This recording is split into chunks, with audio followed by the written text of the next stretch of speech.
Hello and welcome to the Honda Jazz. And I know what you're thinking. Why is a young man such as myself driving around in a car that's always been the reserve of, shall we say, the older generation? Well, reason number one, it's my job. And number two, this isn't just a pimped out mobility scooter. It's actually a pretty damn good car. And if you want to know why, keep watching.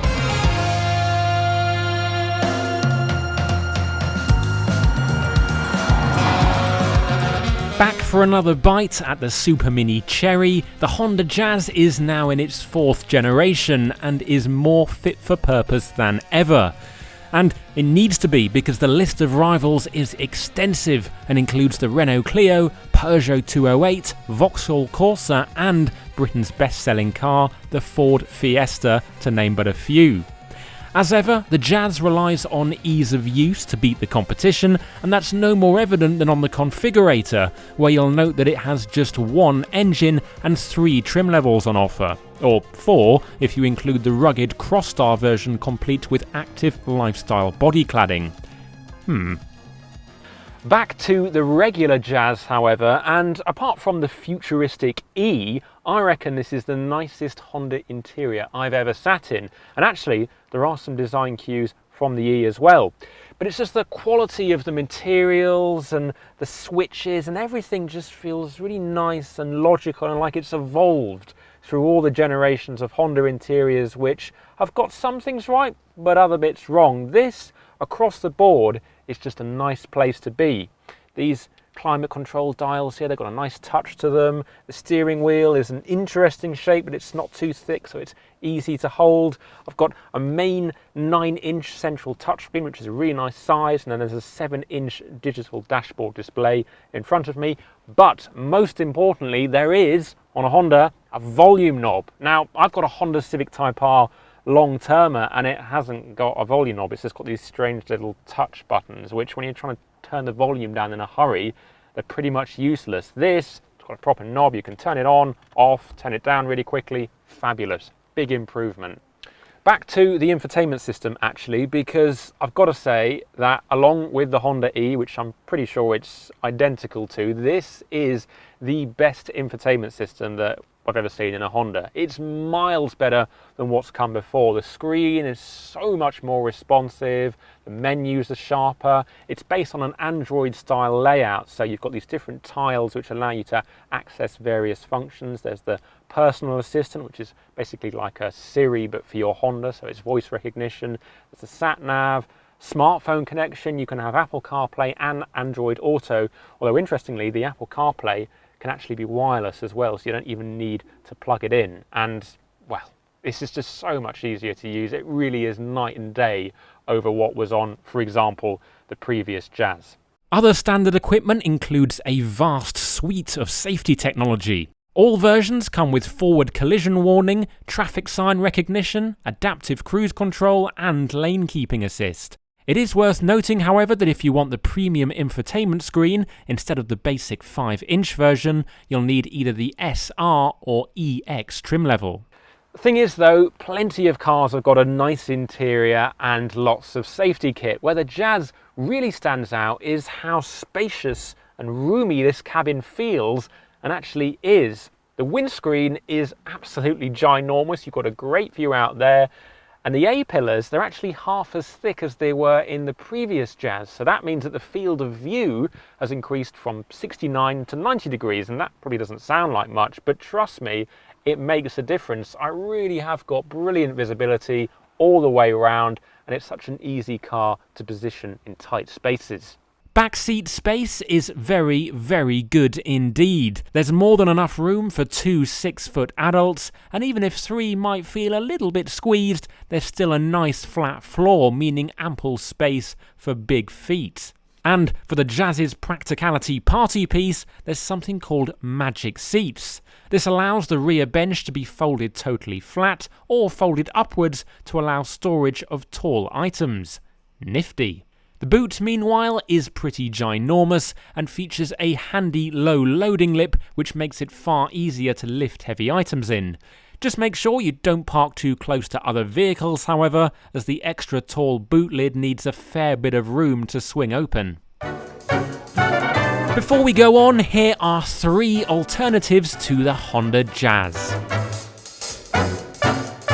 First up, it's the undisputed king of the super minis, the Ford Fiesta. And while it's not quite as spacious as the Jazz, it does offer a fantastic drive, plenty of safety kit and cheap running costs. Next up is the Peugeot 208. Now sharing a platform with the Vauxhall Corsa, it's got a high quality cabin, sharp styling and an impressive ride quality. Finally, the Renault Clio has been transformed for 2020 with an all-new cabin and excellent boot space. Now, back to the driving section. First thing I wanted to talk about with the Honda Jazz on the road is the way it's been designed to drive, because super minis now, the aim always seems to be sportiness and sharp steering, but the Honda Jazz, it goes a slightly different route because not everyone actually wants that. I think that's a bit of a myth. The Jazz is designed to be practical, easy to use and comfortable, and for the most part it does those things very well indeed. Now of course the more relaxed and sensible setup in this car, added to the fact that it's quite tall and high-sided, means that it doesn't corner anywhere near as well as a Fiesta or an Ibiza, and it's not as fun to drive. But again, it's still predictable. There's not a huge amount of grip from those eco tyres, but honestly, if you're driving it to the extremities of grip, then it's probably not the car for you. Driving it around town though is a largely relaxing experience, and much of that is down to the hybrid powertrain. Now, it's not a plug-in hybrid, so you don't need to charge it up at night and wait to get juice in the car. It's a hybrid that regenerates the power when you brake, so it tops up a little battery, and that's where you get your electric power from. But you still can move along in electric only mode. The thing is you don't really have control of when the petrol engine takes over. The good news is though, is that you can actually get a fair bit of driving done, especially at low speed, with just the electric motor powering you along. And when the petrol engine kicks in, it does it very seamlessly. If you have the aircon on or the radio on, you probably won't notice it kick in. So it's quite a nice transition.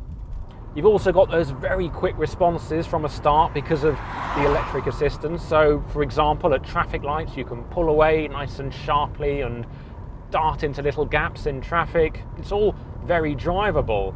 And actually, overall power is 109 horsepower with the petrol engine and the electric motor added together. And that gives around about a 9.5 second 0 to 62 mile an hour time, which isn't really to be sniffed at. Something else that's worth considering is the fuel economy, especially at low speeds, because obviously you can use the electric power alone or just get the electric assistance, and that means that you're not wasting fuel at low speed and lots of stop-start driving that you would in a regular petrol or diesel car. So in the 60 miles since I've reset the trip computer, which involves a trip from central London to here, somewhere in Bedfordshire, I've done almost 60 miles per gallon, which I think is pretty good considering that's all different types. That's motorway, city driving, and I really wasn't trying either. So that's a big benefit. However, there are a couple of things that interfere with the serenity of the drive. The first is the CVT automatic gearbox, which is perfectly fine under low power, but gets rather thrashy and noisy if you ever need to put your foot down. And the other thing is the ride quality. Now don't get me wrong, the Jazz isn't uncomfortable, far from it, but because it isn't aimed at being sporty or sharp or anything like that, I was expecting a more pliant ride quality.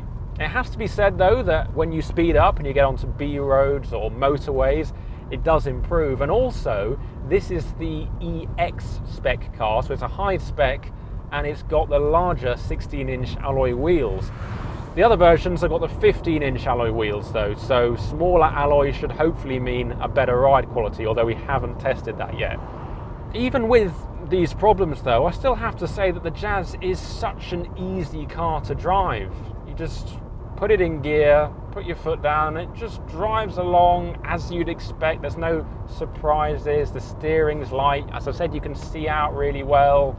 It's such a doddle. If you're looking to buy a Honda Jazz but you don't know which one to go for, then here are our top 3 choices. And it's very simple really, because there's only 1 engine and 3 trim levels. So if you want the cheapest one available, it's the SE with the solid paint. It's the same story if you're a company car driver too, SE with solid paint. If you're a performance fan, then honestly just get a Civic Type R, because this isn't the car for you. The Honda Jazz dares to be different from the rest of the sporty Super Mini crowd, but that doesn't mean that there's an inferior car underneath. It simply goes about its business differently, less fussed on what its long list of rivals are doing. Sure, a more consistent ride and lower list prices, especially for company car drivers, wouldn't go amiss, but aside from that, the Jazz does what it says on the tin and more. In fact, I can't remember the last time I felt more relaxed driving around in a Super Mini. And surely that's got to count for something, right? Well, if you think the answer to that question is yes, then the Jazz might just be for you.